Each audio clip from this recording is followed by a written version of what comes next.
The scent of lilies was thick in the air, so heavy it felt like a shroud.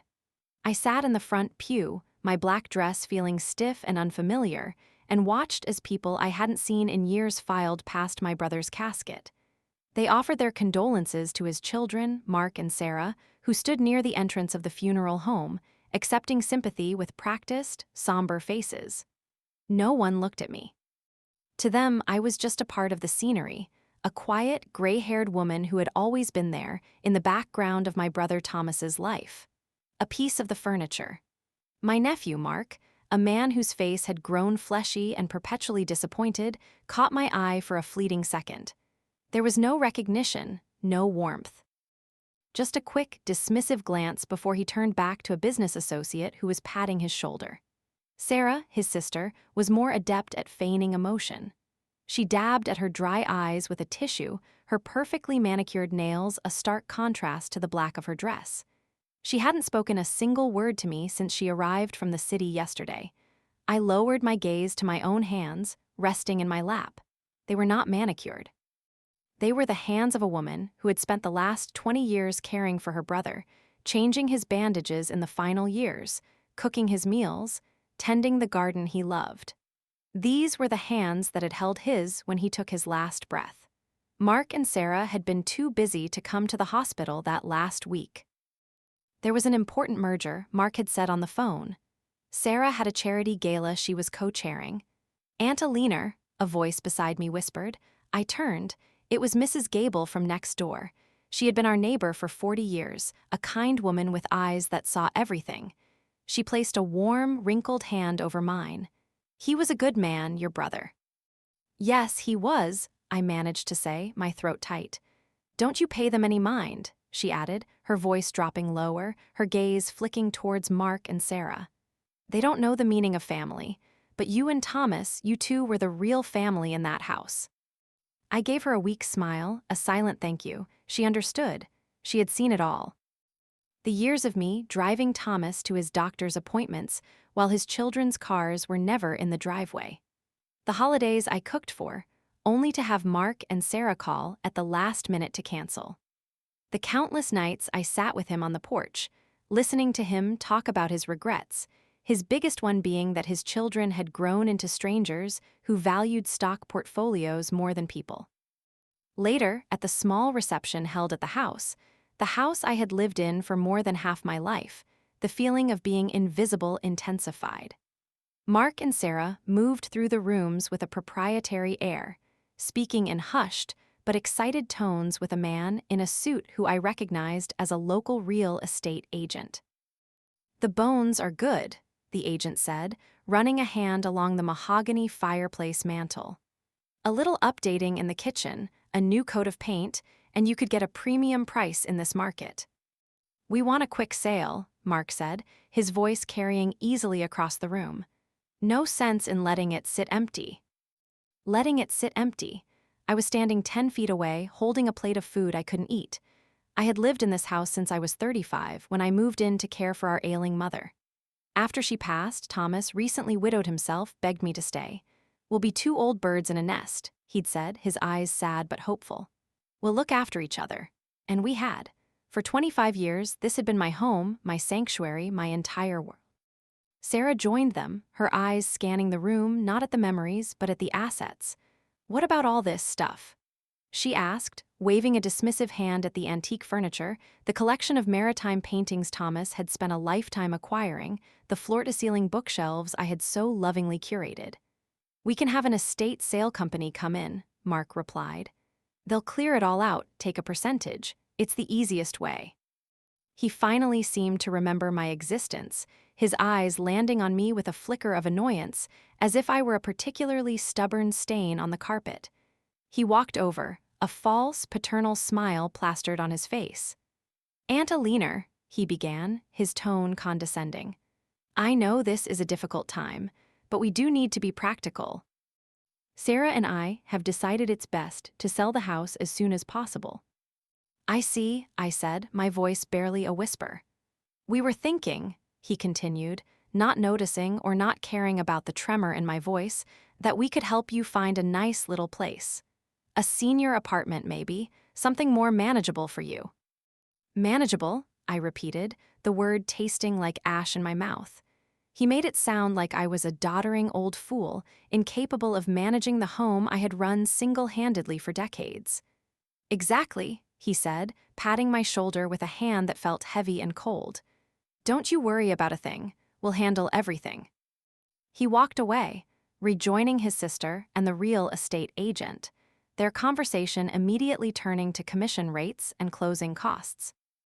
I stood there, frozen, the world tilting on its axis.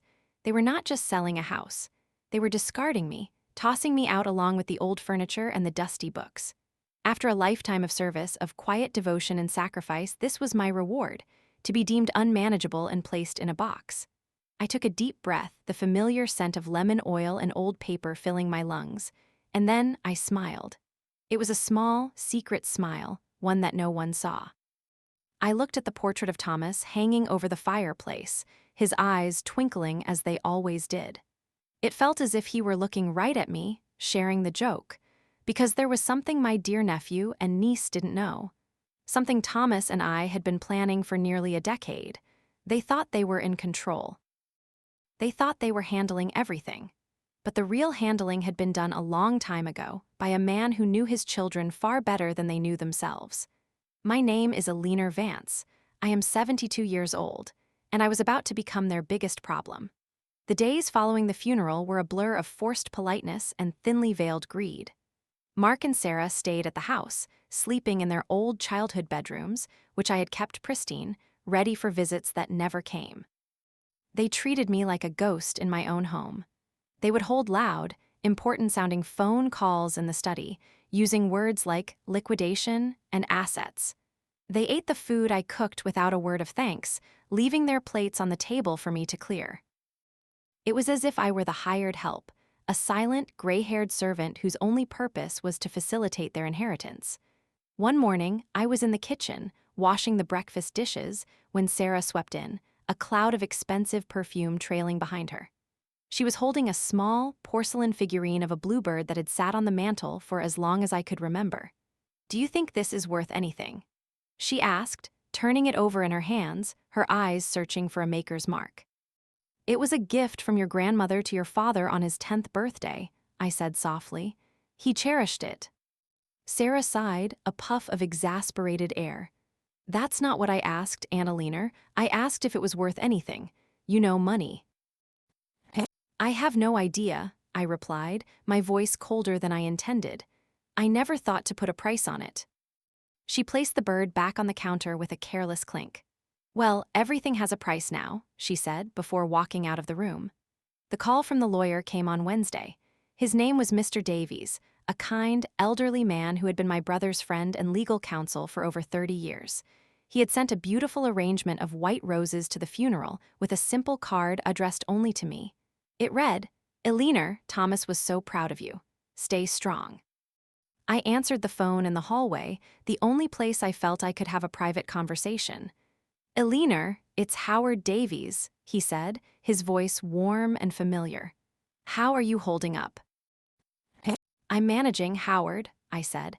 "I'm sure you are," he replied, a knowing tone in his voice. "Listen, I need to schedule the reading of the will. I know it's soon, but Thomas was very specific in his instructions. He wanted it done within a week of his passing."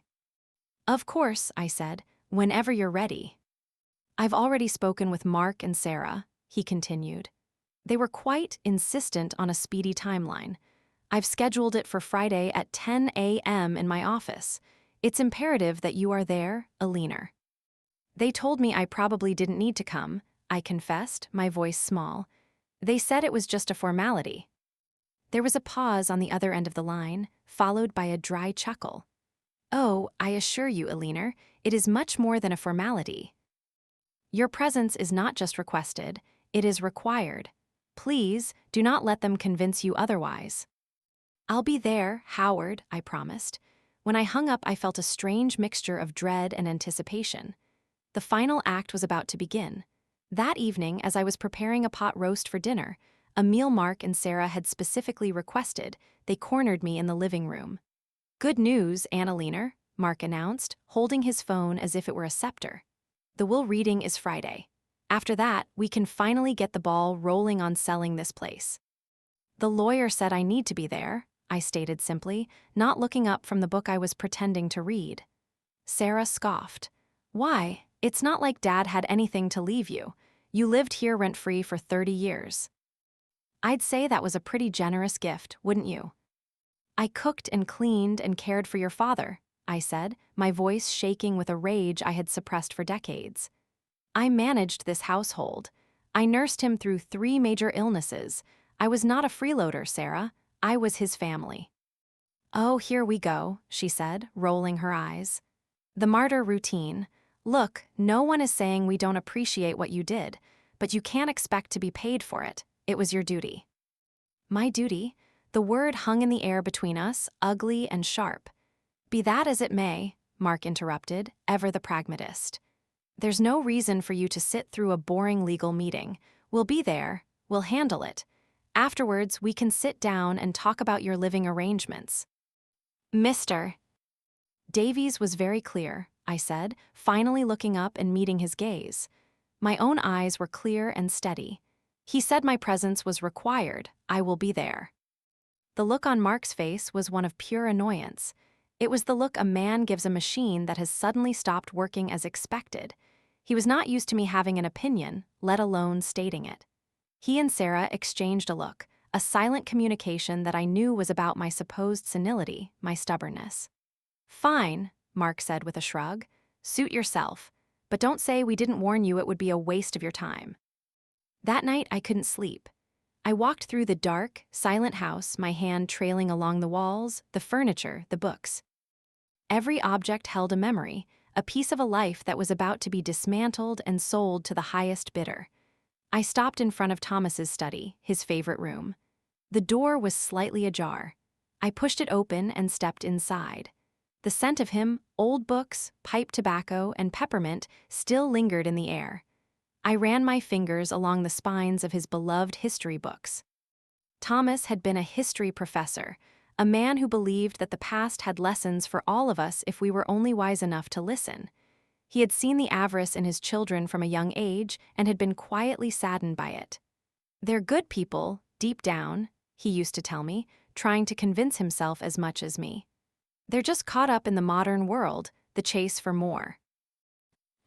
But in his final years, that optimism had faded, replaced by a clear-eyed realism. It was during one of our late-night talks on the porch, about 10 years ago, that the plan began to form. He had just received a dismal report from his financial advisor about the astronomical fees Mark had charged him for managing a small portion of his portfolio.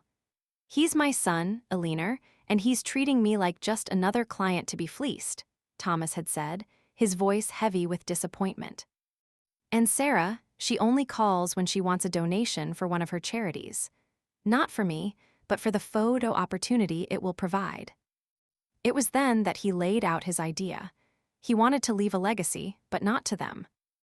He wanted to create something meaningful, something that would honor the memory of our parents, who had been humble, hardworking people. But I want you to be the one to do it, Eleanor, he had insisted. You have the heart for it. You have the integrity. They would just squander it, or worse, turn it into some soulless monument to themselves. I had been hesitant at first. Thomas, they are your children. You can't just cut them out. I'm not cutting them out, he had explained. I'll leave them a little something, enough to show I haven't forgotten them. But the bulk of it, the real legacy, that has to be protected. And you are the only one I trust to be its guardian. So for 10 years we had planned. We met with Howard Davies in secret. Wills were drafted, trusts were established, a charitable foundation was quietly incorporated. It was our secret project, a shared purpose that brought us even closer in his final decade. Standing in his study now, I felt a surge of strength. I was not just Eleanor Vance, the quiet spinster aunt. I was the guardian of my brother's legacy. I was the executor of a promise made between two people who loved each other.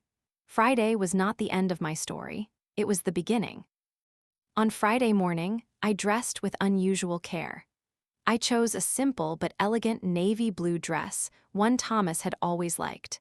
I styled my silver hair neatly and put on the pearl earrings he had given me for my 70th birthday.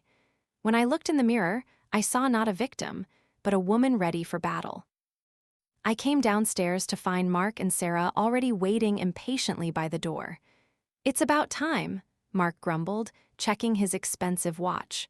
"We're going to be late." "I'm ready," I said, my voice calm and even. The car ride to Mr. Davies' office was silent and tense. I sat in the back, watching the familiar streets of my town go by. Mark drove aggressively, weaving through traffic, while Sarah tapped endlessly on her phone, probably calculating her share of the inheritance down to the last penny. They both exuded an air of entitlement, a certainty that the world and their father's estate was theirs for the taking. Mr. Davies' office was in a historic downtown building, with warm wood paneling and the comforting smell of old leather. His secretary, a woman who had worked for him for as long as I could remember, greeted me with a warm smile. "Eleanor, it's good to see you, dear. Howard is waiting for you all." We were shown into a large conference room. Mr. Davies rose from the head of the long, polished table to greet us. He shook hands with Mark and Sarah, his expression professionally neutral, but when he came to me, he took my hand in both of his. "Eleanor," he said, his eyes kind. "Thank you for coming." "Of course, Howard," I replied. We took our seats. Mark and Sarah sat together on one side of the table, looking like a pair of vultures waiting for a meal. I sat opposite them, with Mr. Davies at the head. A thick, leather-bound document lay on the table in front of him. "Well, let's get this over with," Mark said, leaning forward in his chair. "We have a busy day." Mr. Davies put on his reading glasses and looked at Mark with a cool, appraising gaze. "Mark, this is not a process to be rushed. This is your father's last will and testament. It deserves to be treated with respect." Mark had the grace to look slightly chastened. He leaned back, crossing his arms. Mr. Davies cleared his throat and began to read. The legal language was dense, but the initial bequests were straightforward. He detailed a few small gifts to old friends and loyal employees. He bequeathed his collection of antique maps to the history department at his old university.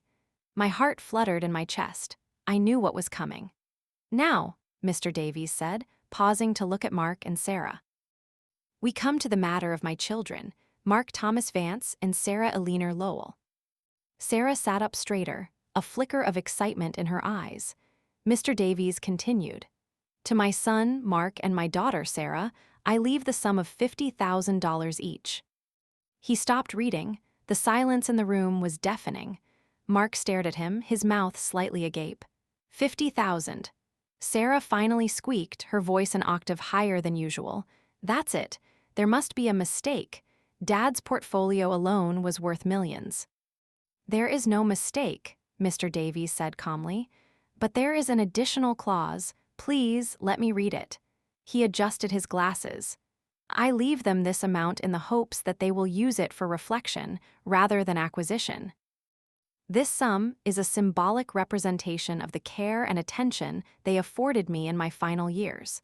I hope it is sufficient." The insult was so precise, so devastatingly Thomas, that I had to bite my lip to keep from smiling. Sarah's face was a mask of furious disbelief. "He can't be serious. This is a joke."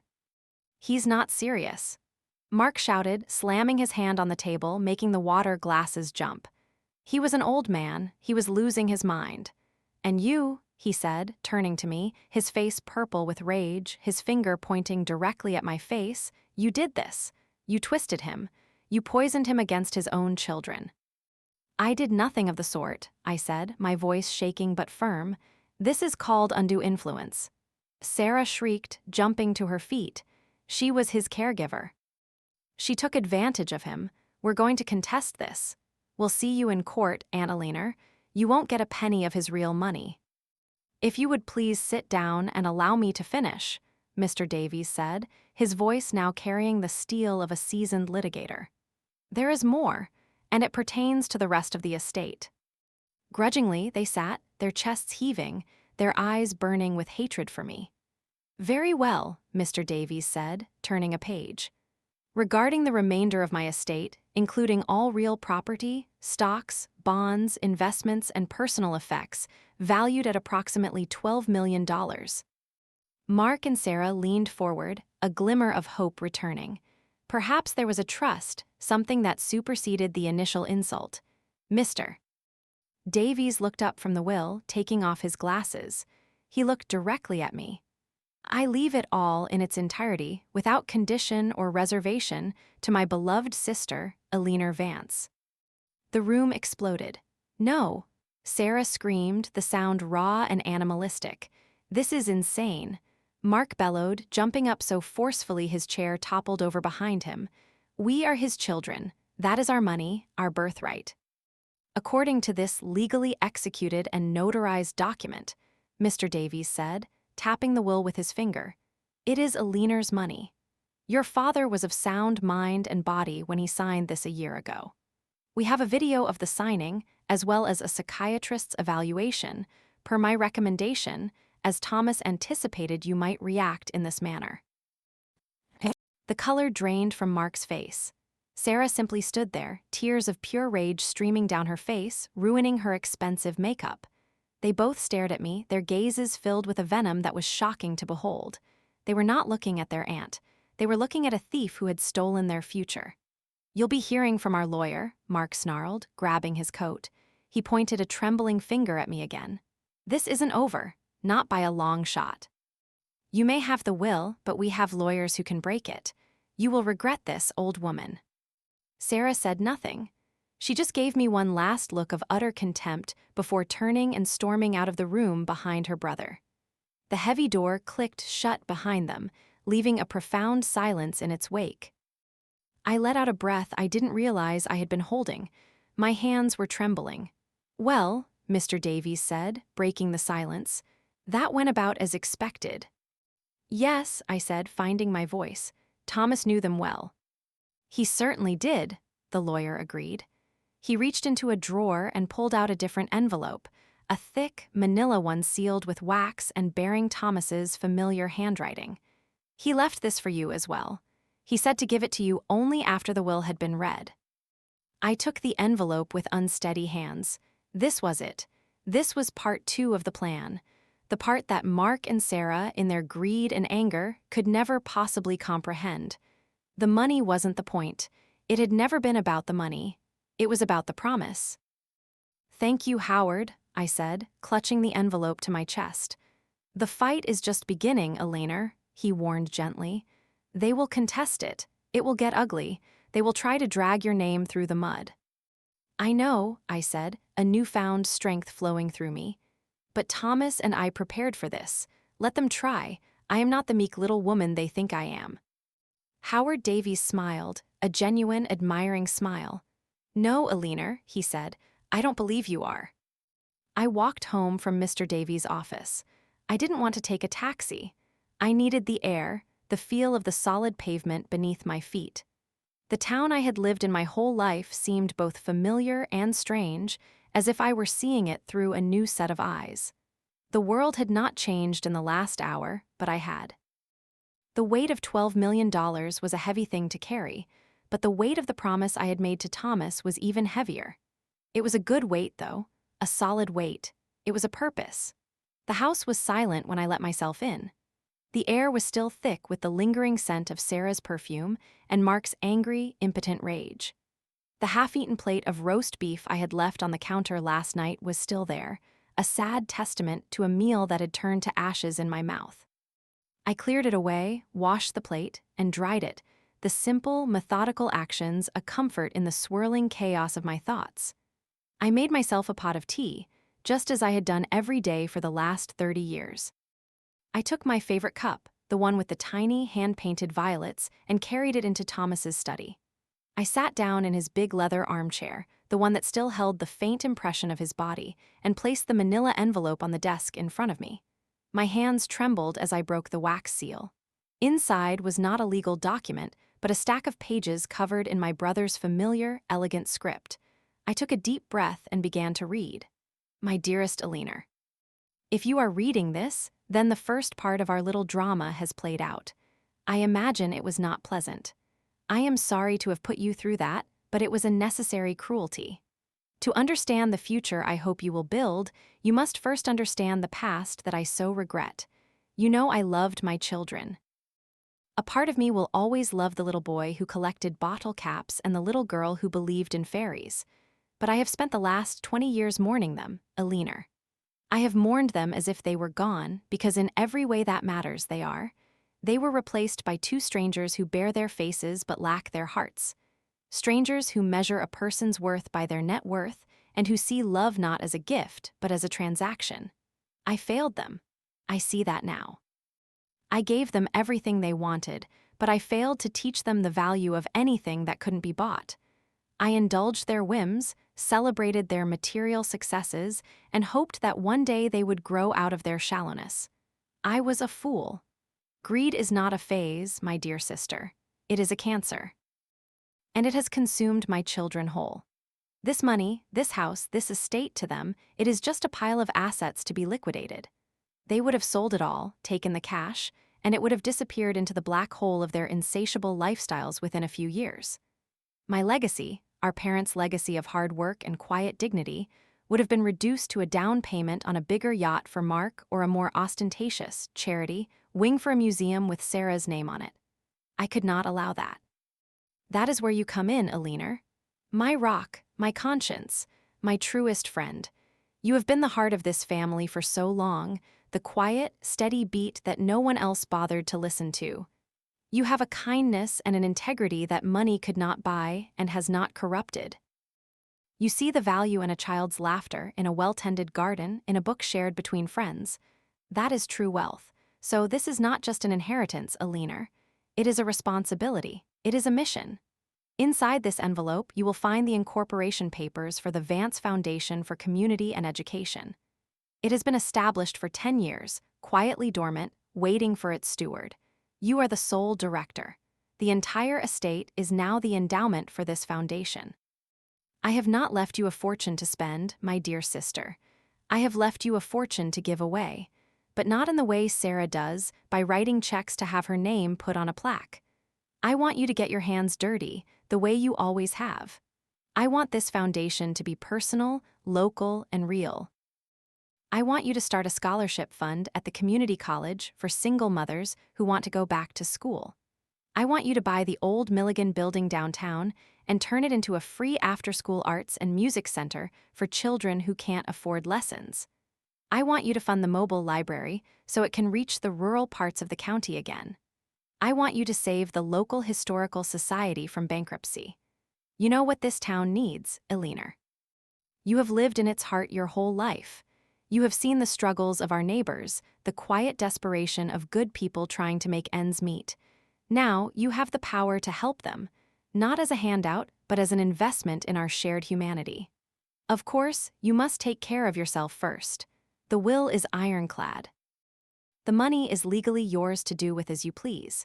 You could fly to Paris, buy a villa, and drink champagne for the rest of your days, and I would not blame you. You have earned it. The foundation has a provision for a generous director's salary for you, so you will never have to worry about a single thing. This house, the car, they are yours. Live in comfort, my dear. You deserve every comfort imaginable. But I know you. I know that the greatest comfort for a heart like yours is not in having, but in giving. They will fight you, of course. Mark and Sarah will be like rabid dogs. They will call you a thief, a manipulator, a doddering old spinster who took advantage of their poor, senile father. They will try to break you. Do not let them. Howard has all the documentation we prepared. The psychiatric evaluations, the video recordings of me stating my intentions, the years of financial records showing their neglect and my own clarity of mind. It will be a nasty, brutish fight, but we have built a fortress. You are standing on solid ground. Be strong, my dear Eleanor. You are the guardian of my legacy now. Not the legacy of money, but the legacy of love, community, and kindness that our parents taught us. It is a legacy my own children rejected. Do not let it die with me. All my love forever. Thomas. I finished the letter, the pages blurred by the tears that were now streaming freely down my face. They were not tears of sadness or of fear. They were tears of overwhelming love, of profound purpose.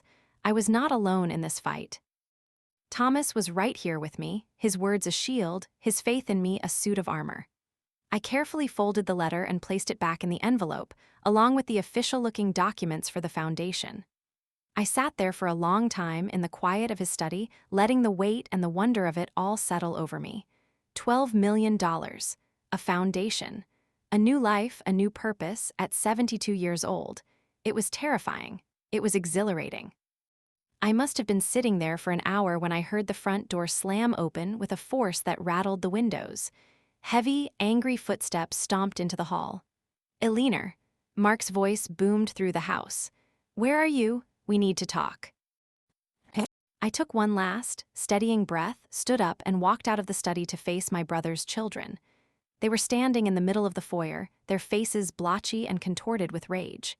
Sarah had been crying, but her tears were not of grief. They were tears of fury. Mark looked like a kettle about to boil over. "So, there you are," he spat, his eyes zeroing in on me. "Enjoying your new throne, are you? Admiring all the riches you stole." "I didn't steal anything, Mark," I said, my voice surprisingly steady. "Your father left me his estate. It was his decision." "His decision?" Sarah laughed, a harsh, ugly sound. "He hasn't made a rational decision in 5 years. You've been whispering in his ear, playing the role of the doting sister, all while you were planning to rob his children blind." "I loved your father," I said simply. "I cared for him, that is all." "Oh, you cared for him, all right." Mark sneered. "You cared for his bank accounts. You were nothing but a glorified live-in nurse, a maid.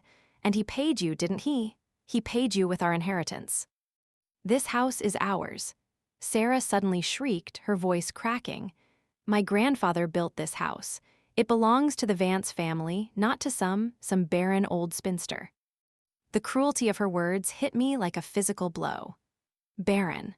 It was the one insecurity I had carried my entire life, the quiet sadness of a woman who had wanted children but had never married. For her to wield it as a weapon now was a special kind of evil. I saw a flash of something in Mark's eyes. Even he seemed to think Sarah had gone too far, but it passed in an instant, replaced by his own brand of avarice. "She's right, you know," he said, his voice lowering to a conspiratorial growl. "Legally, this might get messy. Contesting a will takes time, costs money, lots of money, money you now have and we don't." He took a step closer to me. "So here's what's going to happen. We're going to make you an offer. A settlement. You give us the house and half of the portfolio, and we won't contest the will. We'll walk away. You can keep the other half, a few million. It's more money than you've ever dreamed of. You can live out your pathetic little life in comfort." "It's a generous offer." I looked at him, at the slick, practiced smile of a man used to bullying his way through life. I thought of Thomas's letter, of the after-school art center, of the scholarships for single mothers. I thought of the legacy of kindness he had entrusted to me. "No," I said. Mark's smile vanished. "What did you just say?" "I said no," I repeated, my voice stronger now, clearer. "There will be no settlement. I will not give you the house. I will not give you half of the portfolio. In fact, I will not give you one single penny more than the $50,000 your father bequeathed you." "You're making a huge mistake," he warned, his voice dangerously low. "The only mistake," I replied, looking from his furious face to Sarah's tear-streaked one, "was your father believing that there was still a spark of decency left in either of you. He was a brilliant man, but his love for you made him a fool. Now, I have a great deal of work to do. I would like you to pack your things and leave my house." "Your house," Sarah screamed. "My house." "Mine now," I said, my voice as cold as ice. I walked to the hall table, picked up the phone, and began to dial. "You have 1 hour to gather your belongings and vacate the premises. If you are not gone by then, I will have the police escort you out for trespassing." Mark stared at the phone in my hand, then at my face. He was looking for a sign of weakness, a bluff. He found none. He saw something he had never seen before in his quiet, unassuming Aunt Eleanor, a spine made of steel. "You will regret this," he snarled, though the words lacked the conviction they had held in the lawyer's office. "I am quite sure I will not," I replied, and held the phone to my ear as I dialed the last digit of the local police department's non-emergency number. Without another word, they turned and stormed up the stairs, the sound of their angry footsteps echoing through my quiet, empty, and finally peaceful house. I did not actually make the call. I didn't have to. For the first time, they had understood me perfectly. The hour that followed was filled with the sounds of their chaotic departure. Drawers were slammed, doors were banged, and their angry, muttered curses drifted down the stairs. I simply sat in the living room, sipping my now-cold tea, and waited. I did not feel triumphant. I did not feel joy. I felt a profound and heavy sadness for the two people upstairs who had lost so much more than a house and a pile of money. They had lost their souls. Just before the hour was up, they came down, dragging their suitcases behind them. They did not look at me. They walked to the front door, their faces set in hard, bitter lines. Mark paused with his hand on the doorknob. He turned his head slightly, his eyes cold and empty. "This house is full of ghosts, Alina," he said. "I hope you enjoy their company, because you will be all alone in here." Then they were gone. The door slammed shut, and a silence unlike any I had ever known descended upon the house. It was not the companionable silence I had shared with Thomas.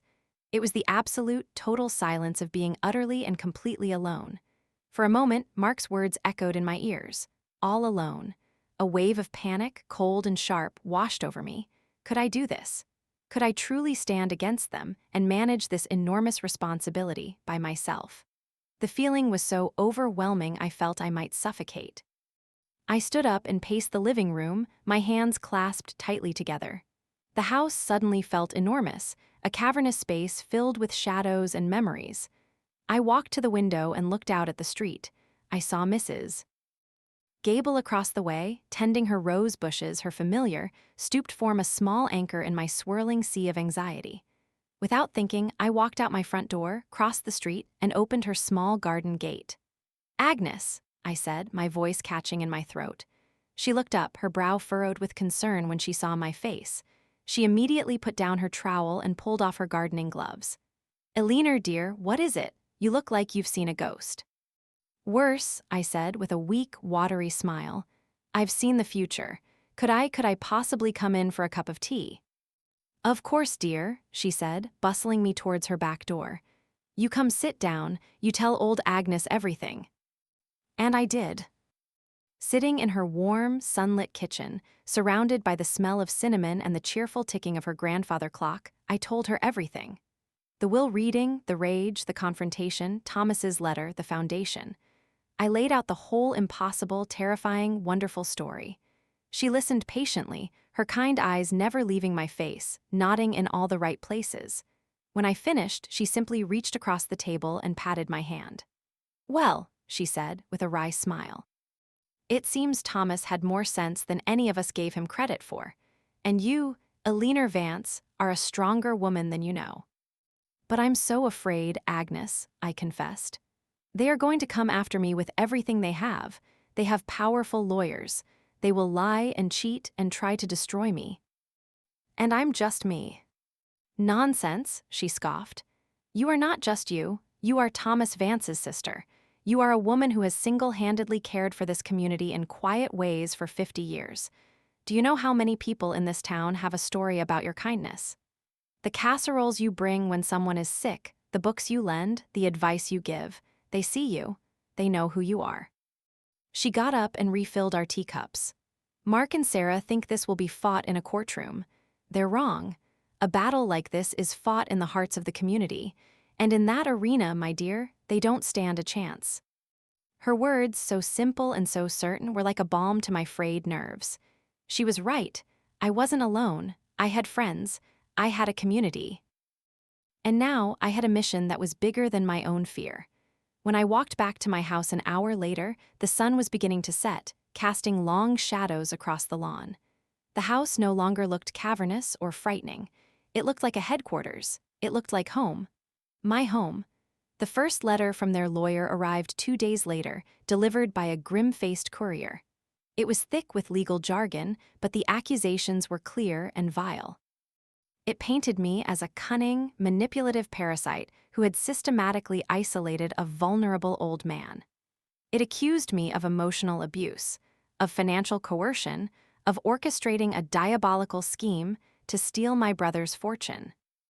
It formally gave notice that they were contesting the will on the grounds of undue influence and lack of testamentary capacity. Reading it made my stomach turn. They were trying to posthumously declare their own father senile and incompetent, a man who had been lecturing on Roman history and completing the London Times crossword puzzle in ink until the week he died.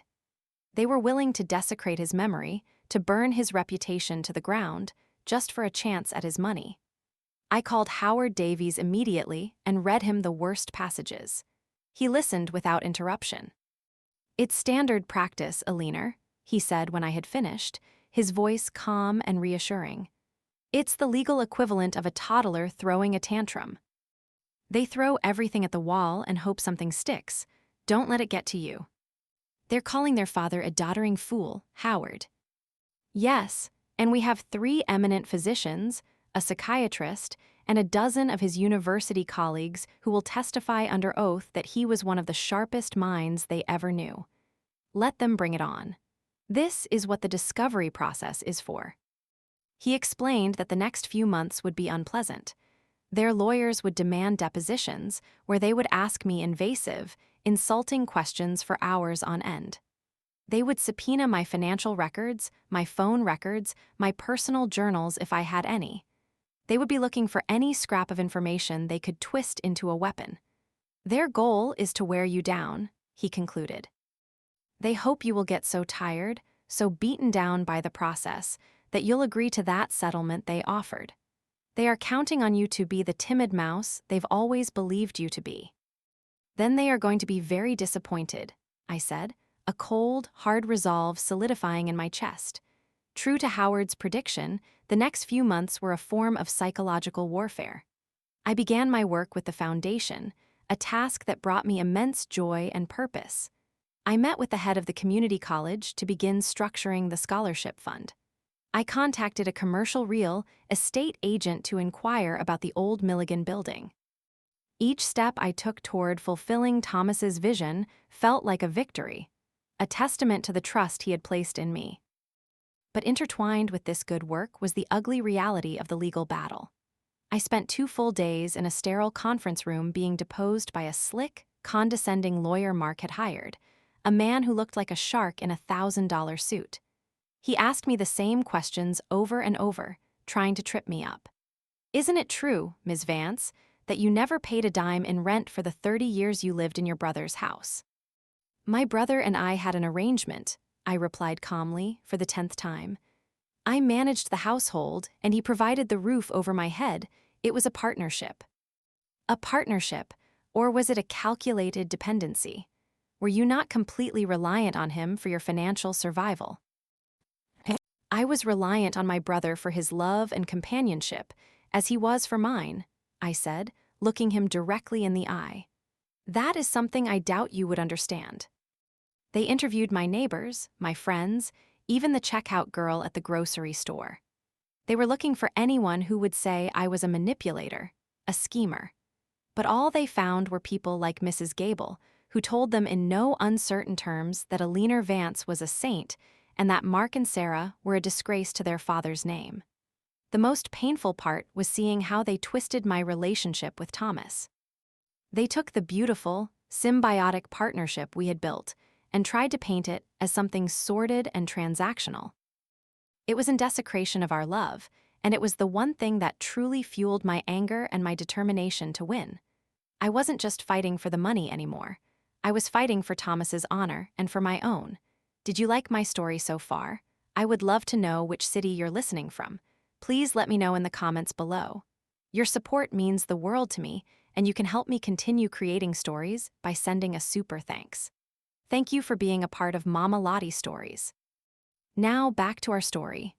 One afternoon, after a particularly grueling session with the lawyers, I returned home exhausted and demoralized. There was a package on my doorstep. It was a large, flat box. I brought it inside, my curiosity piqued. There was no return address. I opened it. Inside, nestled in tissue paper, was a framed photograph. It was a picture I hadn't seen in years, one that had been tucked away in a photo album in the attic. It was of me and Thomas, taken about 15 years ago on a picnic at Miller's Pond. We were sitting on a blanket, laughing, his arm thrown around my shoulder in a gesture of easy, affectionate camaraderie. We looked so happy, so at peace. Taped to the glass was a small, folded note. I opened it. It was a single sentence, written in shaky, unfamiliar handwriting. "Don't let the bastards get you down. He loved you more than anything." There was no signature. I stared at the note and at the photograph, and my heart swelled. I didn't know who had sent it. Maybe a neighbor who had seen me come home looking defeated. Maybe one of Thomas's old friends. It didn't matter. What mattered was the sentiment. What mattered was that someone, somewhere, was in my corner. Someone understood. I took the photograph and placed it on the mantel, right where Sarah's worthless porcelain bluebird used to sit. It was a silent declaration. This was my home. This was my fight. And I was not alone. The bastards were not going to get me down. The photograph on the mantel became my anchor. In the weeks that followed, whenever the tide of legal threats and personal attacks rose, I would look at that picture of me and Thomas, laughing under a summer sky, and I would find my footing again. The anonymous note was a mystery I didn't try to solve. It was enough to know that it represented a truth that Mark and Sarah's lies could not tarnish. It was a shield, and I held it close. The legal battle settled into a grim, expensive rhythm. Motions were filed, and countermotions were returned. The shark in the suit, whose name was Mr. Sterling, seemed to take a particular delight in filing frivolous requests designed to harass and annoy. He demanded an accounting of the household grocery bills for the last 5 years, implying I had been living extravagantly on Thomas's dime. Howard Davies swatted these requests away like flies, but he warned me that it was a war of attrition.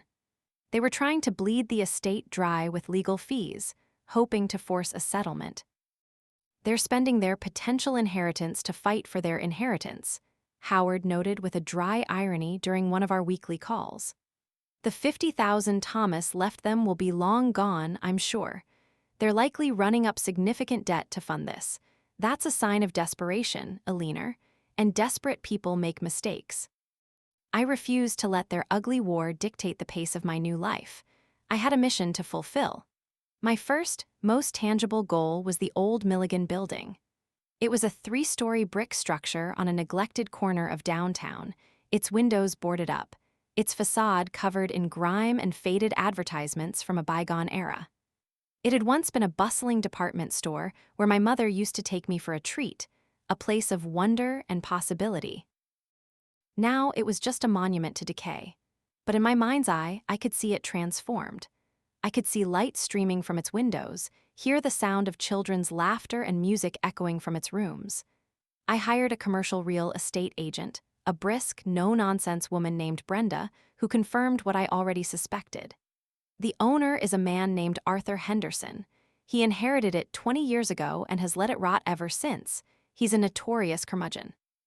He's had offers before, but he says he's waiting for the right price, which is code for, "I'm not selling unless you pay me a king's ransom." "I'd like to see the inside," I told her. Brenda managed to secure a walkthrough the following week.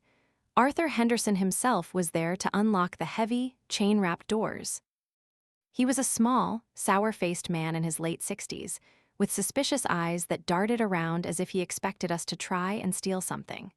The moment he opened the doors, a wave of musty, damp air rolled out. Inside, the building was a cavern of shadows and dust. Sunlight struggled through the grime on the few unboarded windows on the top floor, illuminating swirling motes of dust in its weak beams. The old sales counters were still there, shrouded in white cloths that had turned gray with age. A child's rocking horse, faded and forlorn, sat in one corner, a casualty of a long-forgotten Christmas display. "It's a mess," Henderson grumbled, kicking at a piece of fallen plaster.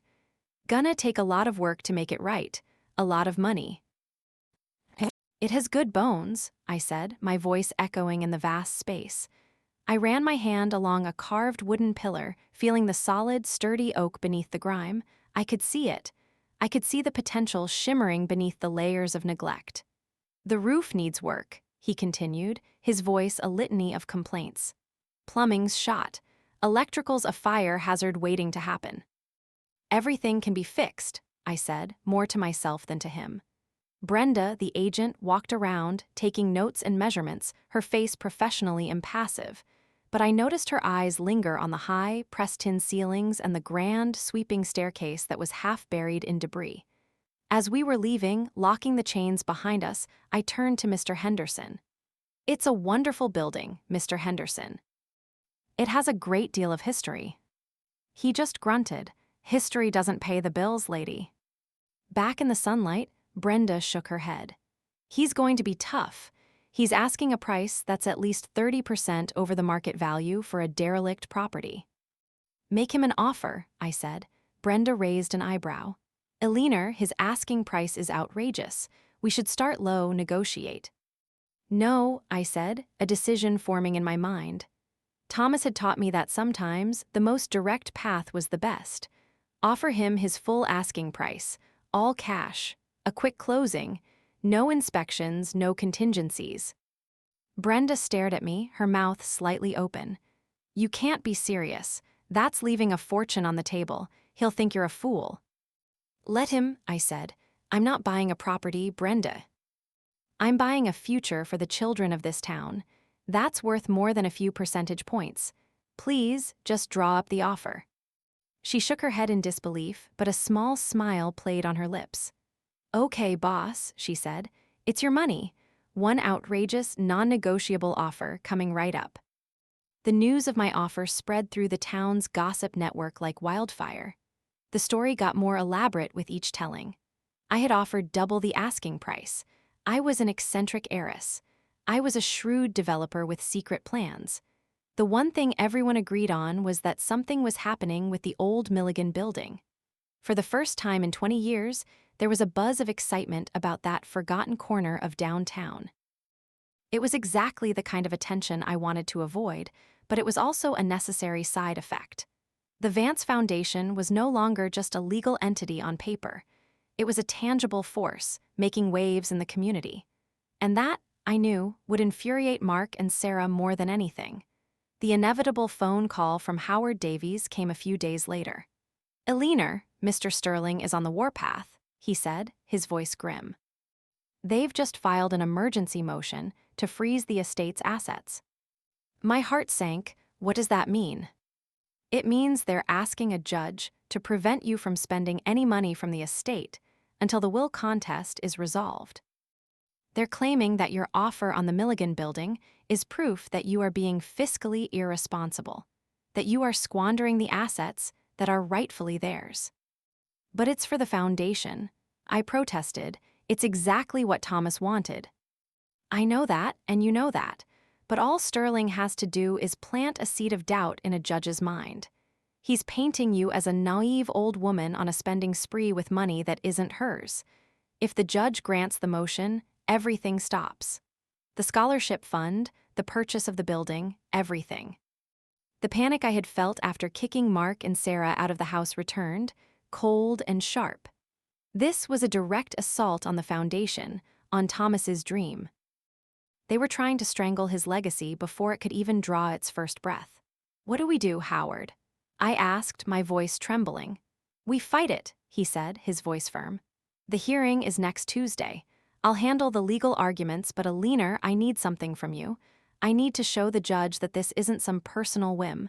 I need to show that your plans have merit and community support. Can you get me anything? Letters of support. Anything that demonstrates that the Vance Foundation is a legitimate, beneficial enterprise, and not just a rich lady's hobby."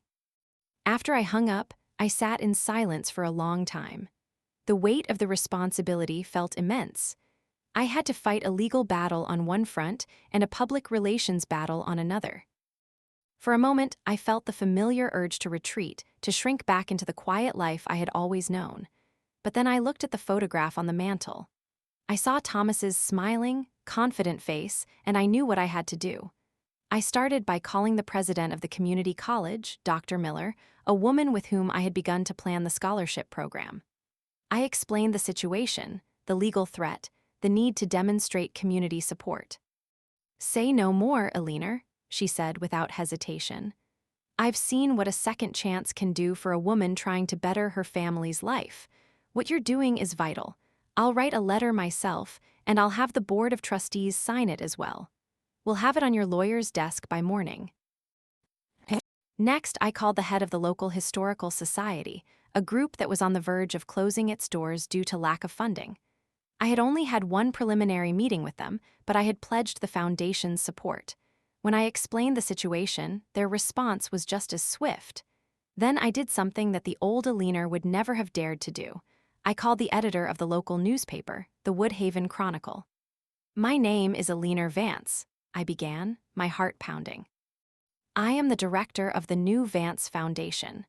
I believe you may have heard some rumors about my recent activities. I'd like to tell you the real story." The next day, a young, earnest reporter named David came to the house. I sat with him in the living room, with Thomas's smiling photograph looking over my shoulder, and I told him everything. I told him about my brother's love for his town, his disappointment in his children, and his final, beautiful vision for his legacy. I told him about the plans for the scholarship, for the historical society, for the after-school arts center in the Milligan building. I laid out the entire plan, not as an abstract dream, but as a concrete, well-thought-out series of actions. I did not mention the ugliness of the will contest, only the positive vision for the future. The article came out on Saturday, on the front page, under the headline, "Local Woman Wields MULTI $1 Million Inheritance TO Rejuvenate WOODHAVEN." It was a masterpiece of positive press. It quoted Dr. Miller from the college, the head of the Historical Society, and even Brenda, my real estate agent, who spoke glowingly of my vision and decisive action. The article painted me not as a foolish eccentric, but as a savvy philanthropist with a clear and powerful plan to invest in the town's future. It was a story of hope, of legacy, of community. On Tuesday morning, I walked into the courthouse with my head held high. Howard Davies was waiting for me, a copy of the Woodhaven Chronicle tucked under his arm and a confident smile on his face. "This," he said, tapping the newspaper, "is better than 100 legal precedents." The courtroom was small and stuffy. Mark and Sarah were already there, sitting with Mr. Sterling. They both looked pale and furious. They shot me looks of pure hatred, which I met with a calm, steady gaze. The article had clearly caught them by surprise. It had stolen their narrative. They could no longer paint me as a quiet, scheming manipulator. Now, to the entire town, I was a local hero. Mr. Sterling argued his case first. He was slick and eloquent, painting a picture of a reckless, emotionally overwrought woman throwing away family money on pie-in-the-sky projects. He portrayed Mark and Sarah as the dutiful children, trying to protect their father's legacy from a deluded and irresponsible guardian. Then, it was Howard's turn. He calmly rebutted each of Sterling's points with legal facts. He presented the judge with Thomas's psychiatric evaluations. And then, he presented the letters of support from the college and the Historical Society. Finally, he held up the newspaper. "Your Honor," he said, his voice ringing with conviction, "Mr. Sterling would have you believe that my client is squandering the Vance estate. But the people of Woodhaven seem to disagree. They see a woman investing in their children, their education, and their community's future. The only people who seem to think this is a waste of money are the two individuals who stand to gain if these wonderful projects are halted." He placed the newspaper on the judge's bench. "The motion to freeze these assets is not about protecting a legacy, Your Honor. It is a cynical, mean-spirited attempt to obstruct a beautiful act of philanthropy in the hopes of extorting a settlement. It is an insult to the memory of Thomas Vance and to the community he loved. We ask that you dismiss it with prejudice." The judge, a stern-looking woman with sharp, intelligent eyes, listened to it all without expression. She looked at the newspaper, at the letters, at the legal briefs. She looked at Mark and Sarah's bitter faces. Then she looked at me. After a long, tense silence, she cleared her throat. "Motion denied." The words, so simple, felt like a thunderclap. A wave of relief washed over me so powerful I felt my knees might buckle.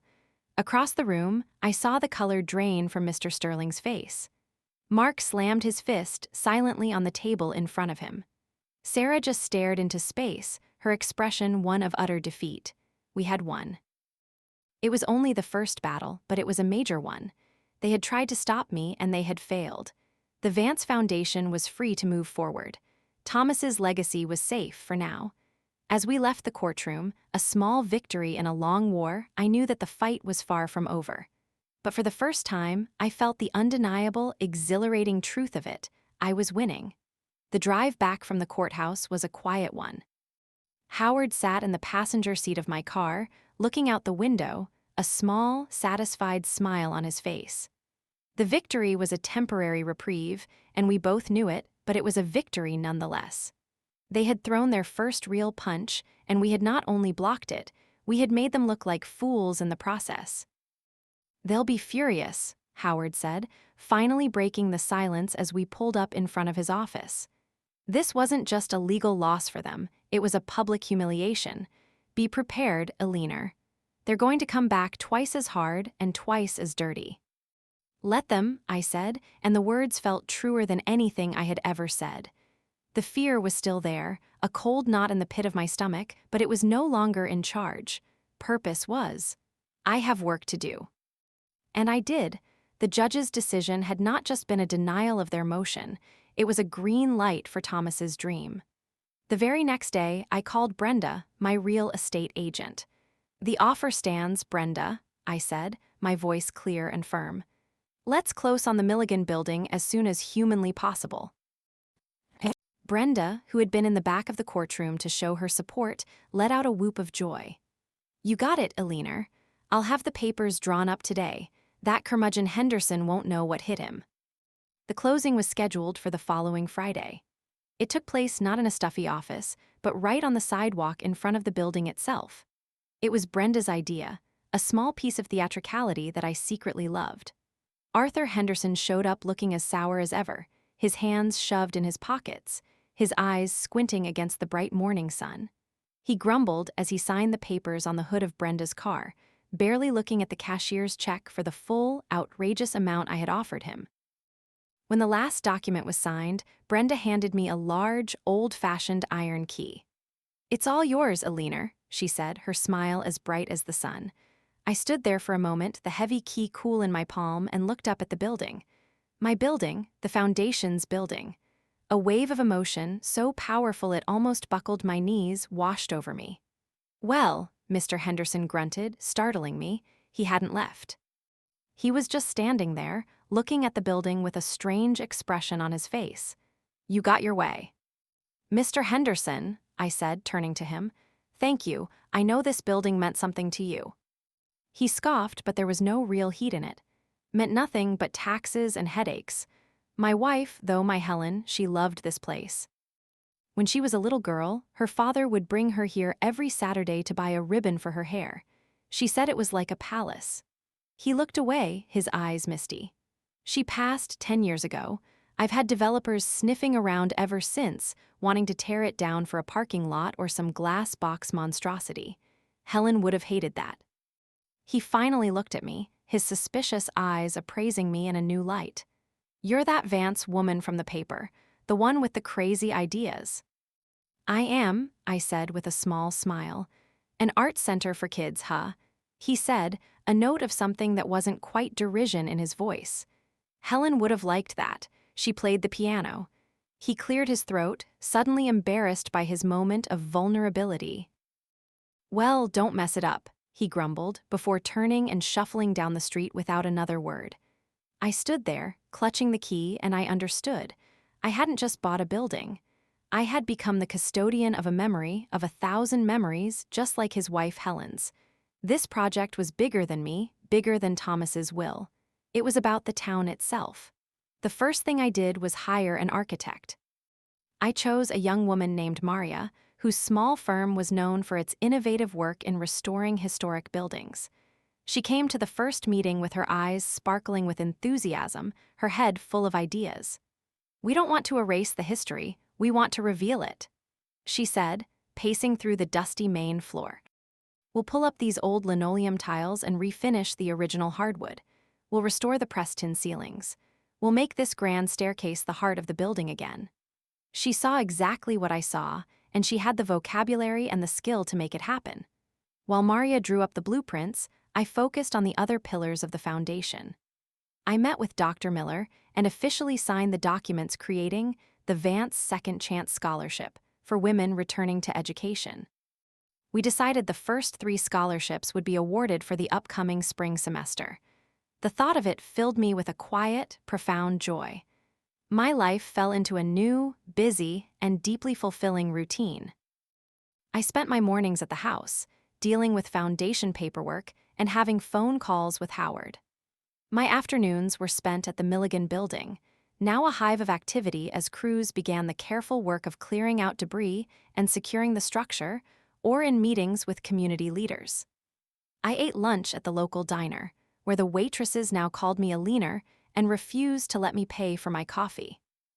The town had embraced my mission, and by extension, it had embraced me in a way I had never experienced. I was no longer the quiet spinster aunt, the ghost in Thomas's house. I was a Leaner Vance, the director of the Vance Foundation. I had an identity that was entirely my own. I knew, of course, that this peaceful, productive interlude couldn't last. Mark and Sarah had been silent since the court hearing, a silence that was far more unnerving than their shouting. Howard warned me it was the quiet before a storm. They were regrouping, plotting their next attack with the venomous Mr. Sterling. The attack came on a cold Tuesday morning in November. I arrived at the Milligan building to meet Maria and the construction foreman. As I got out of my car, I saw that the front doors, which were usually secured with a new, heavy-duty padlock, were slightly ajar. A cold feeling of dread washed over me. "Did one of your crew get here early?" I asked the foreman, a large, gentle man named Bob. He shook his head, his brow furrowed. "Nope. My guys aren't due for another half hour. I'm always the first one here." We exchanged a worried look and pushed the doors open. The scene inside made me gasp. The cavernous main floor, which Bob's crew had spent the last 2 weeks painstakingly clearing, was once again in chaos. But this was not the chaos of neglect. It was the chaos of malice. Someone had broken in during the night. They had overturned scaffolding, smashed the few remaining original light fixtures, and dumped cans of thick, black paint across the newly sanded sections of the hardwood floor. But the worst was the graffiti. Scrawled across the beautiful brick walls in angry, red spray paint were ugly, hateful words. "Thief," "Stolen inheritance," "Ialihanowars folly." And in huge letters right across the grand staircase, "Go home, old witch." Bob let out a string of curses under his breath. Maria, who had just arrived behind us, stood frozen, her hand over her mouth, her eyes wide with shock and horror. I just stood there, the cold dread solidifying into a block of ice in my chest. This was not a legal motion. This was a violation, a personal, physical, and deeply hateful act. It was meant to terrorize me, to humiliate me, to break my spirit. And for a moment, standing there amidst the wreckage and the hatred, it almost worked. I felt the sting of tears behind my eyes. The words "old witch" echoed in my head, a cruel amplification of Sarah's barren old spinster. They were attacking not just my actions, but my very being, my age, my gender, my childlessness. They wanted me to feel weak, isolated, and alone. I took a shaky breath, the acrid smell of spray paint filling my lungs. I looked at the hateful words, at the senseless destruction. And then I looked at the photograph in my mind, the one of me and Thomas laughing. I remembered his words from the letter, "They will be like rabid dogs. Do not let them break you." Something inside me shifted. The ice in my chest began to melt, replaced by a slow, burning fire, a righteous anger. They had not just vandalized my building. They had desecrated a future community center for children. They had defaced a symbol of hope for the entire town. They thought this would make me run and hide. They were about to find out how wrong they were. "Bob," I said, my voice quiet but perfectly steady, "would you please call the police? I need to file a report." Then I turned to Maria, whose face was pale with distress.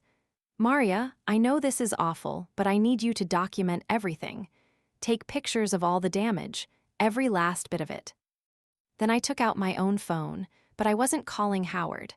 I dialed the number for the Woodhaven Chronicle and asked for David, the young reporter. "David," I said when he came on the line, "it's Alina Vance. I have another story for you. Can you and a photographer meet me at the Milligan building in 1 hour? You're going to want to see this." By the time David and his photographer arrived, the police had come and gone, and a small crowd of curious onlookers had gathered across the street. I met them at the door. "What happened, Alina?" David asked, his face full of concern. "Why don't you come inside and see for yourself?" I said. I led them into the main hall. The photographer's flash began to pop, capturing the ugly scene. David let out a low whistle. "This is horrible." "Yes, it is," I agreed. "Someone broke in last night. They did this to try and stop us, to try and scare us." I stood in the center of the room, amidst the debris and the hateful words, and I let him interview me. I didn't cry. I didn't rage. I spoke with a calm, steely resolve that I didn't know I possessed. "This is not just an attack on me," I said, looking directly at David, but speaking to the whole town. "This is an act of cowardice. This is an attack on every child who is going to take a music lesson here. This is an attack on every single mother who is hoping for a scholarship so she could build a better life. The people who did this, they don't want to see Woodhaven get better. They thrive on negativity and decay. They want us to give up." I gestured to the hateful words on the wall. "But we are not going to give up. This is just paint. It can be cleaned. This is just broken glass. It can be replaced. But the spirit of this project, the spirit of this community, that cannot be broken. In fact, this act of hatred has only made me more determined than ever. We will clean this up, we will rebuild, and we will open the Vance Center for Community and Education on schedule. This will not stop us. It will only make us stronger." The article that came out the next day was even more powerful than the first. It ran on the front page with a large, shocking photo of the vandalized hall. But the headline wasn't about the destruction. It was my own words. "It will only make US stronger." The story painted a stark contrast between the cowardly, destructive act of the vandals and the resilient, hopeful vision of the foundation. And then, something amazing happened. The community responded. By 9 o'clock that morning, a group of people had gathered outside the Milligan building.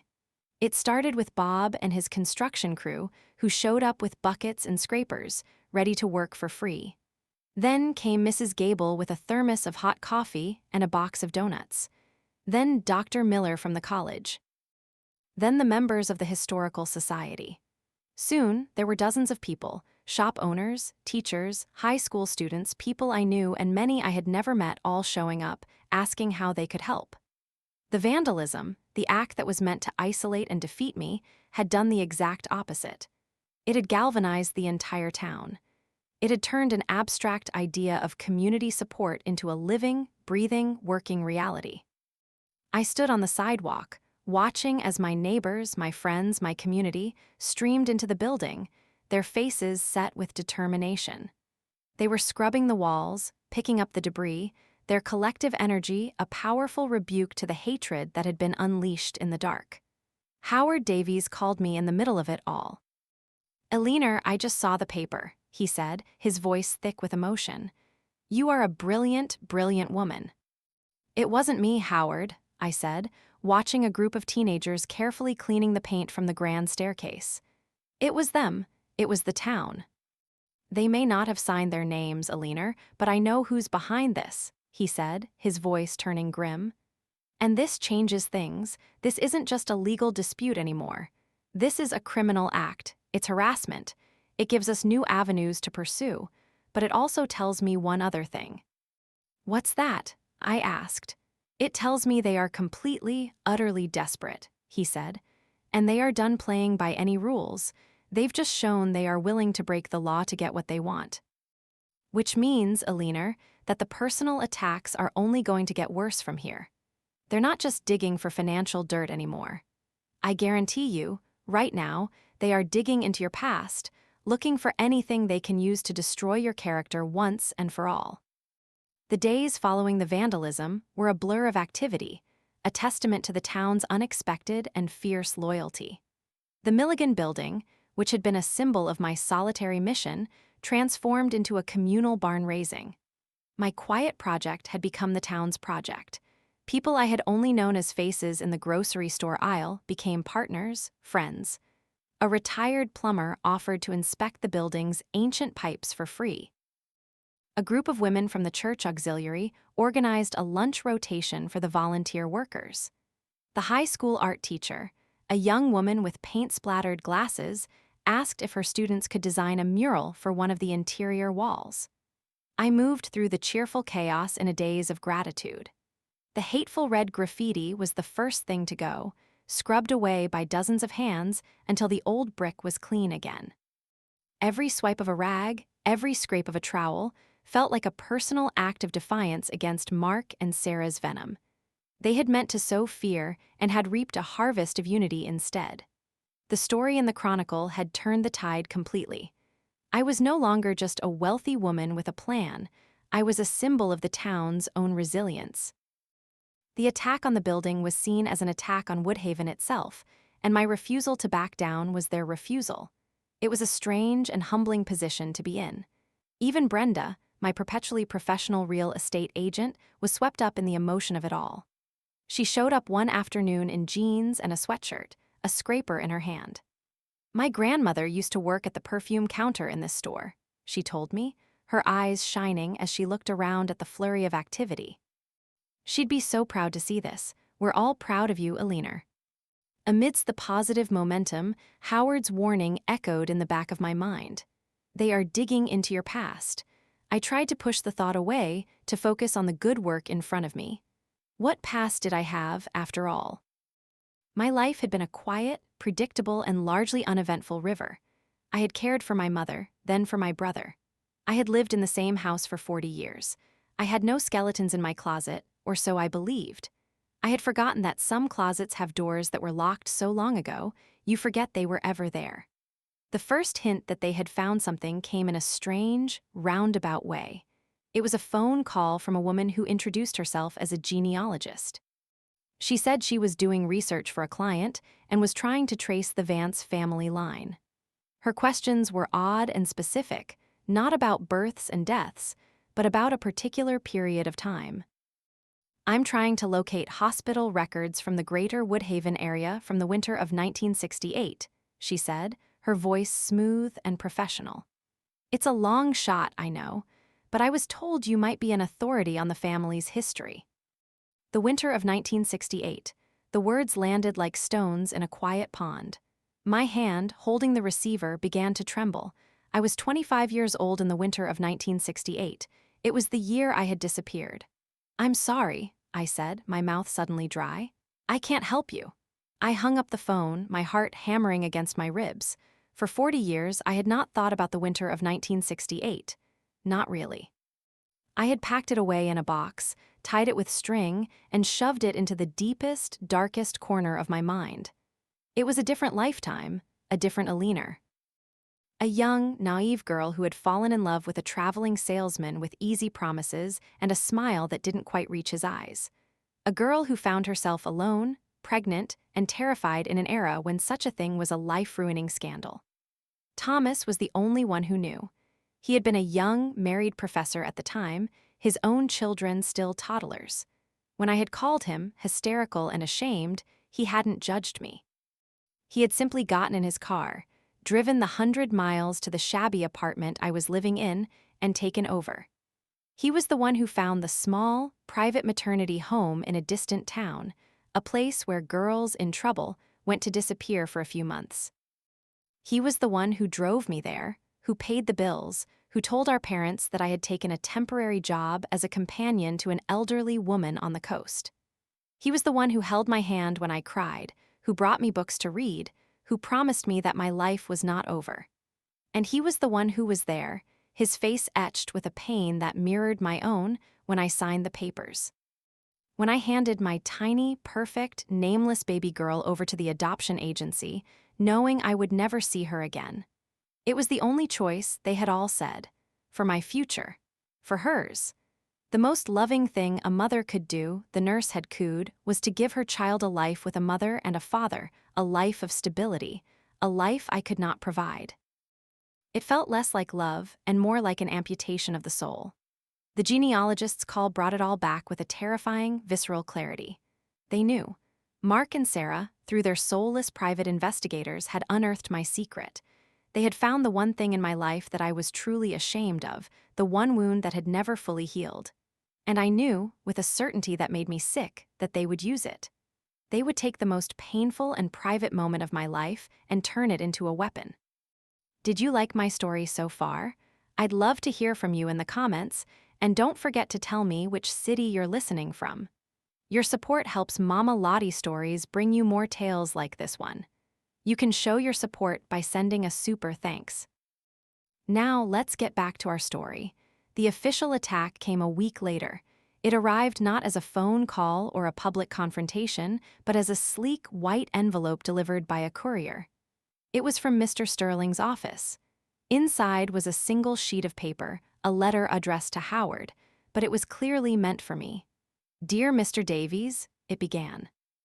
"In the interest of avoiding a protracted and deeply embarrassing public discovery process for all parties, we would like to present you with a final offer of settlement.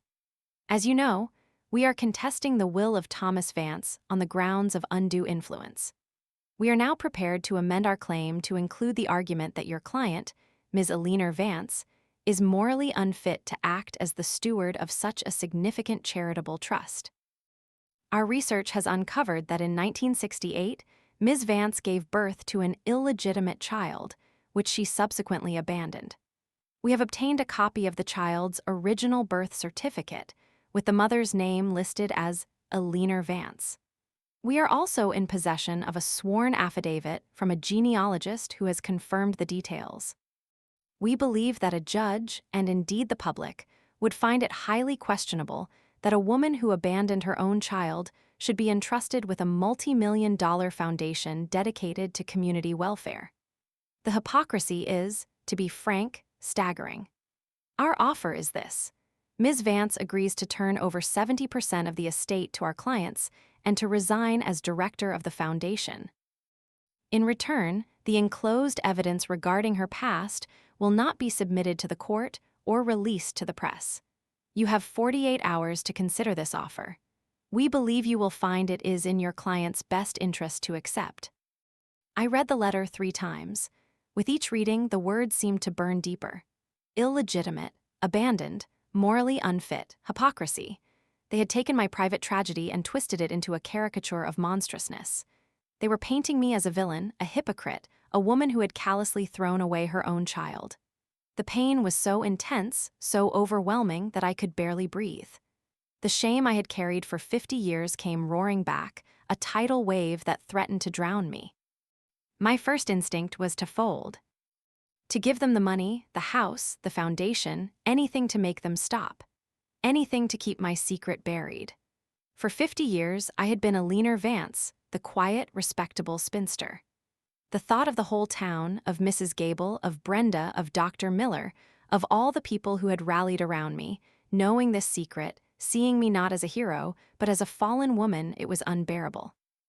I was sitting in Thomas's study, the letter trembling in my hand, when my eyes fell on the photograph I had placed on his desk. It wasn't the one from the mantel, of the two of us laughing. It was an older one from just after I had come back from the maternity home. I looked like a ghost, thin and pale, with haunted eyes. Thomas was standing beside me, his hand on my shoulder, not smiling, just there. A silent, solid, unwavering presence. He had not judged me, he had not shamed me. He had simply loved me through the worst moment of my life. What would he say now? I could almost hear his voice, calm and rational, cutting through the fog of my panic. Don't let them define you, Eleanor. Their version of the story is not the truth. But what was the truth? The truth was that I had given up my child. The truth was that I had lived with that secret and that shame every day of my life. The truth was, a part of me felt that I was morally unfit.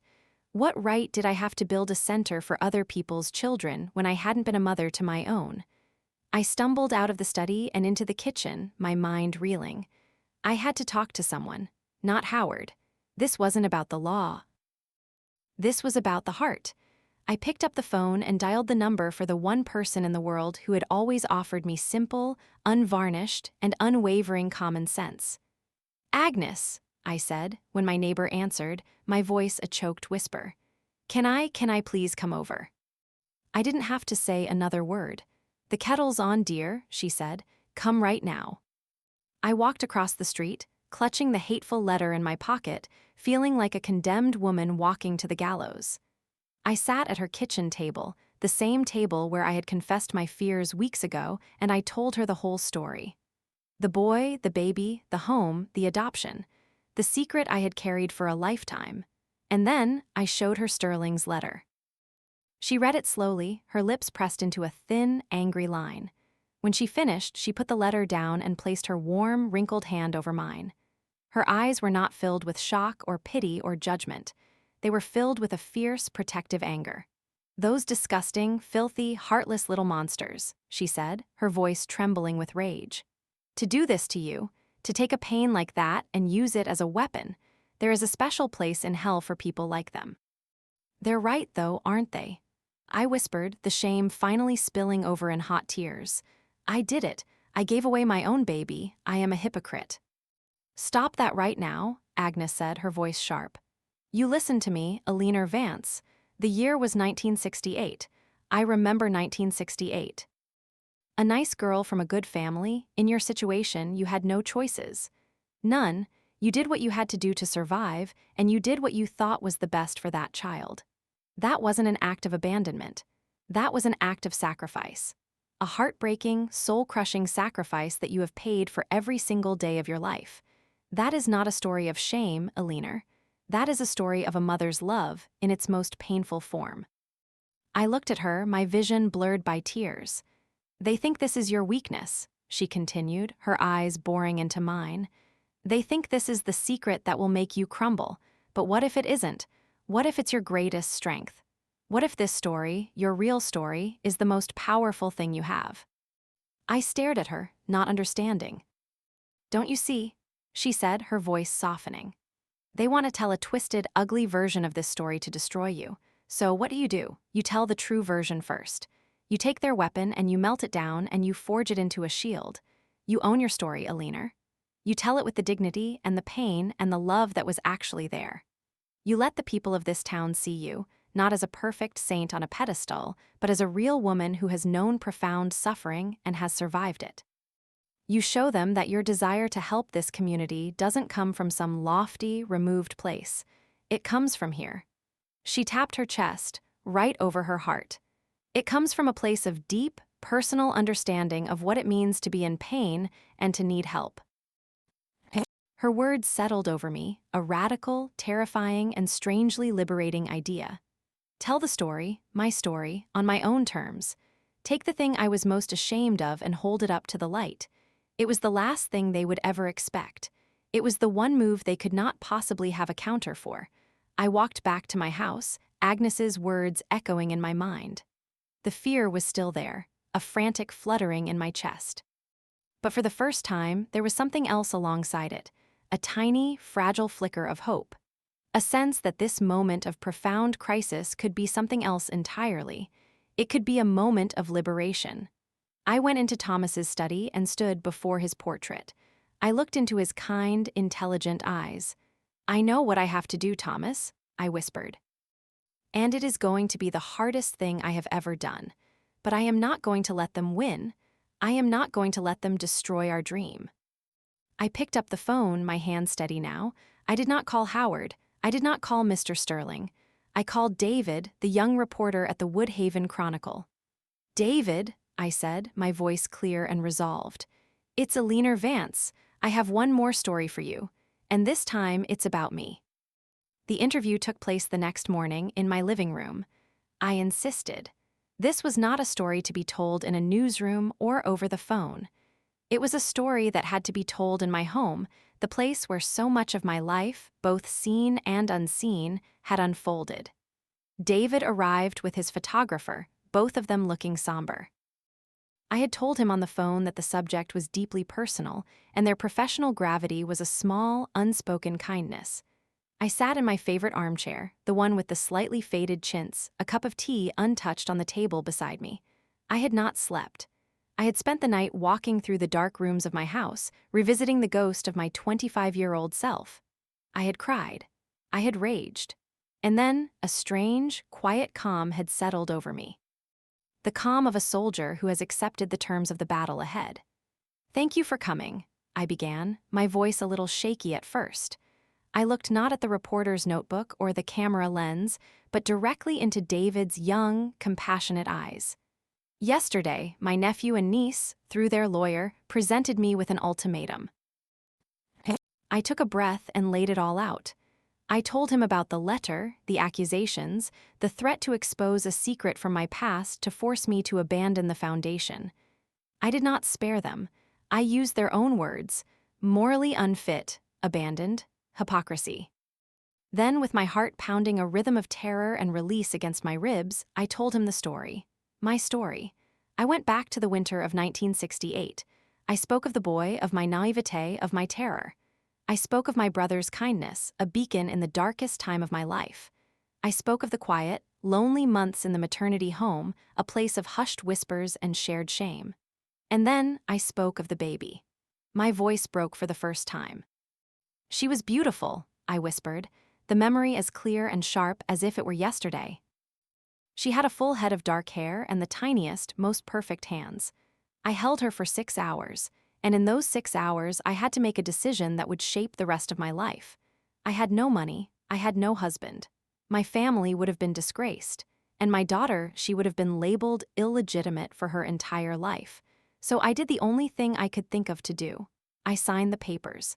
I gave her to a family who could give her everything I couldn't.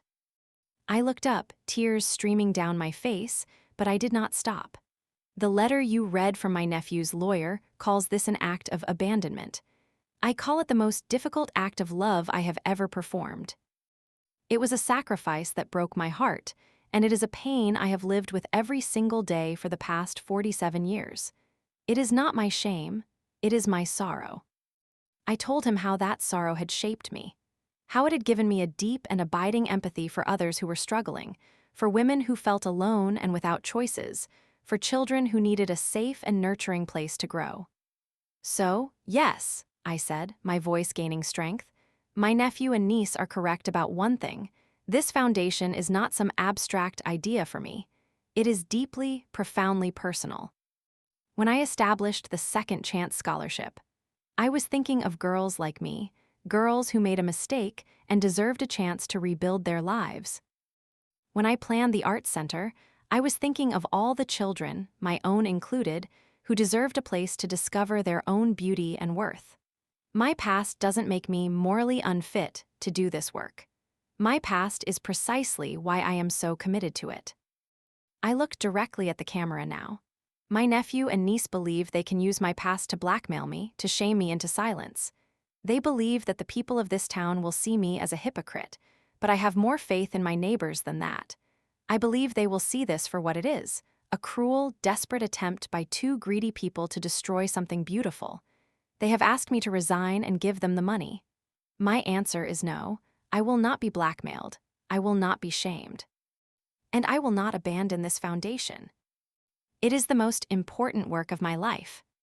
When I finished, the room was silent except for the sound of my own ragged breathing. David, the reporter, had tears in his eyes. The photographer slowly lowered his camera. "Thank you, Alina," David said, his voice thick with emotion. "Thank you for trusting me with that."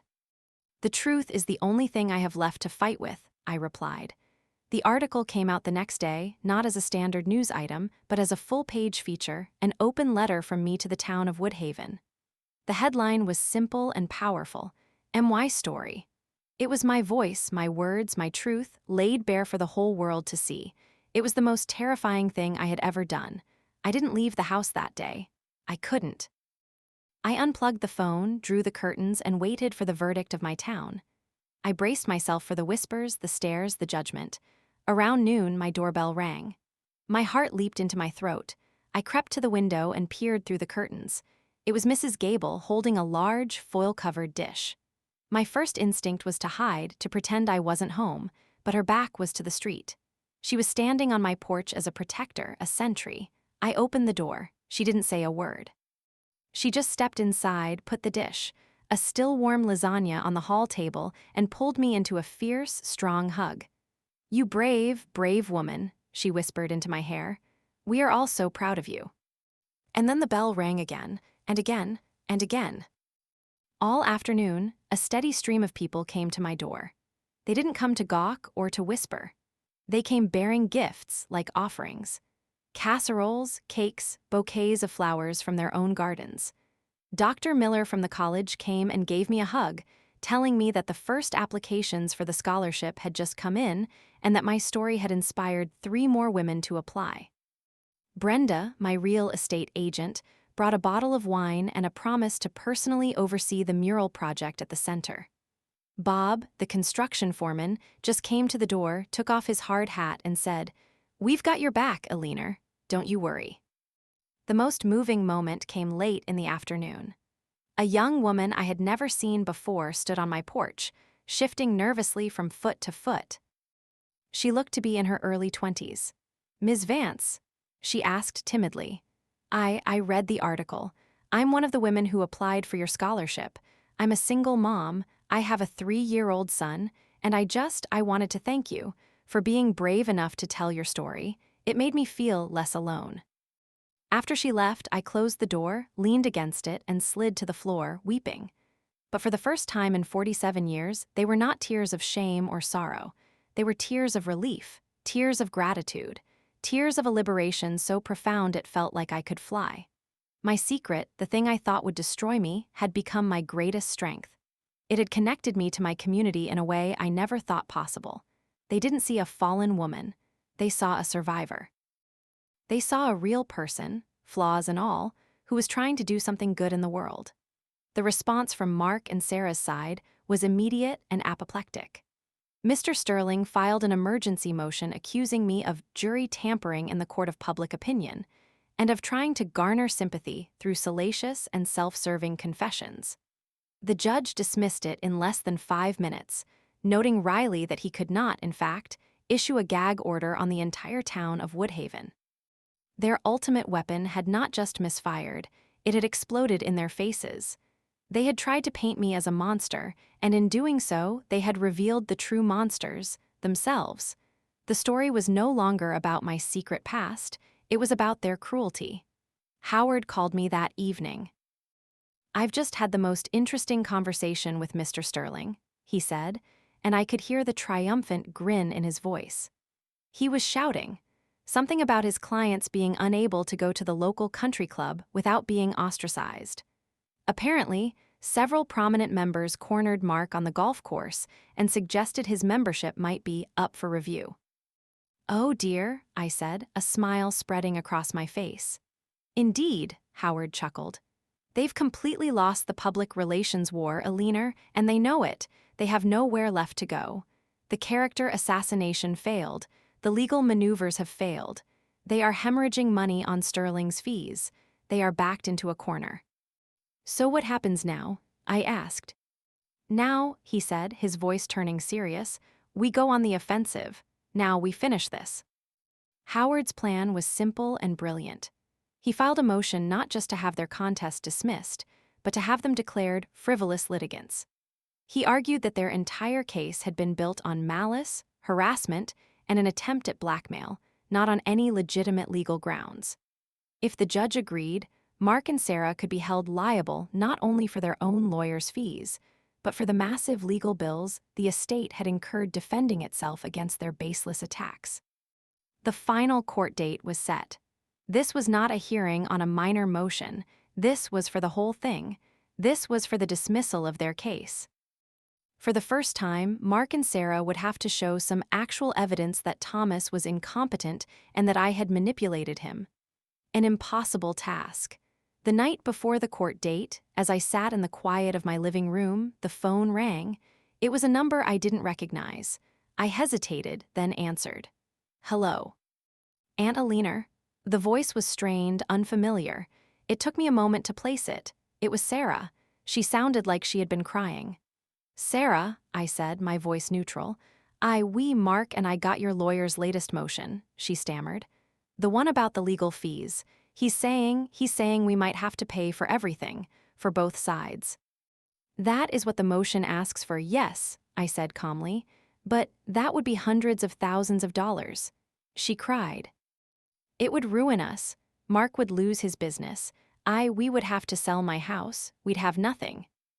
The irony was so thick, so potent that I almost laughed. I see, I said, and how is that my concern? Because you've won? She wailed, the last vestiges of her composure crumbling. Okay, you've won, the whole town hates us. My friends won't return my calls. You got what you wanted. You have the money, the foundation, the house, you have everything. Isn't that enough? Do you have to destroy us completely? I listened to her pathetic, self-pitying rant, and I felt nothing. No anger, no pity, just a vast, empty space where my love for my brother's children used to be. They had burned that bridge, and then they had salted the earth. You and your brother set out to destroy me, I said, my voice as cold and clear as a winter morning. You vandalized my building. You tried to blackmail me with the most painful secret of my life. You were not content to take the money. You wanted to annihilate my spirit. The fact that you are now facing financial consequences for your own hateful actions is not my concern. It is the simple, inevitable law of cause and effect. You will get no mercy from me, Sarah. You wasted it all a long time ago. I paused and then delivered the final, killing blow. I will see you in court tomorrow. Please give my regards to your brother, and do have a good evening. I hung up the phone. I did not feel cruel. I felt just. Thomas had wanted his children to learn a lesson. Perhaps this, finally, was a lesson they might understand. The lesson of consequences. The legacy was safe. My story was my own. And tomorrow, justice would finally be served. The courtroom was packed. It seemed half the town had turned out to see the final act of the drama. Mrs. Gable sat in the front row, a silent, formidable guardian. Brenda was there, and Dr. Miller and Bob the foreman and David the reporter. They were my army. Mark and Sarah huddled at their table with Mr. Sterling, who looked uncharacteristically frazzled. They looked beaten. The judge entered, and the proceedings began.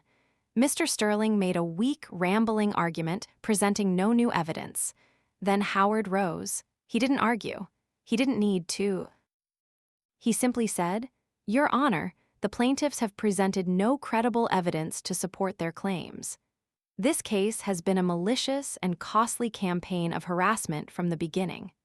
We ask for a summary judgment in our favor, a dismissal of the contest, and for the court to grant our motion for sanctions against the plaintiffs." The judge looked at Mark and Sarah. "Do you have anything to say in your defense?" Mark stood up, his face pale and sweaty. He opened his mouth, but no words came out. He looked around the courtroom at the sea of hostile faces, and he seemed to shrink. He sat back down, defeated. The judge sighed, a sound of profound judicial weariness. "This is one of the most meritless and mean-spirited cases I have ever had the displeasure of presiding over," she said, her voice sharp with disapproval. "The will of Thomas Vance is hereby declared valid. The contest is dismissed with prejudice. And furthermore," she said, looking directly at Mark and Sarah, "I am granting the defendant's motion for sanctions. You will be held personally liable for all legal fees incurred by the estate in this matter. This court is adjourned." It was over. A wave of sound erupted in the courtroom as my friends and supporters broke into spontaneous applause. I just sat there, the judge's words washing over me. Dismissed. Liable. Over. Mark and Sarah didn't even look at me. They scrambled out of the courtroom like rats from a sinking ship, their public humiliation complete. Howard squeezed my shoulder. "We did it, Alina," he said, his voice thick with pride. "Thomas would be so proud." I looked out at the sea of smiling faces, at the people who had stood by me, and I felt a wave of gratitude so profound it left me breathless. I had not just won a court case. I had found a family. A few months later, on a bright, sunny spring day, the Vance Center for Community and Education had its grand opening. The building was magnificent, restored to its former glory, a beacon of hope on a once-forgotten corner. The scholarship winners were there. The Historical Society had a display in the lobby. And the main hall, where hateful words had once been scrawled, was now filled with the sound of children's laughter and the music of a student orchestra. I stood on the steps to say a few words. I looked out at the crowd, at the happy, hopeful faces of my town, my community. My life had not been the one I had imagined for myself as a young girl. It had been quieter, lonelier, and marked by a profound, secret sorrow. But somehow, in the end, it had become more full and more meaningful than I could have ever dreamed. As I finished my speech and the crowd began to applaud, a woman I didn't know made her way to the front. She was in her late 40s, with dark hair and eyes that seemed strangely familiar. She was holding a small bouquet of violets. She stopped in front of me, her own eyes filled with tears. "I read your story in the paper," she began, her voice trembling, "and something about the dates, the place, it felt right. I hired a genealogist. She just confirmed it this morning." She took a shaky breath, and the world seemed to stop. "My name is Kate," she said. I believe you're my mother." And in that moment, standing on the steps of the building built from my brother's love and my own painful past, surrounded by the community that had become my family, I finally understood. The legacy was not the money. The legacy was not the building. The legacy was this. This connection. This second chance. This impossible, beautiful, and miraculous gift of love, returned at last.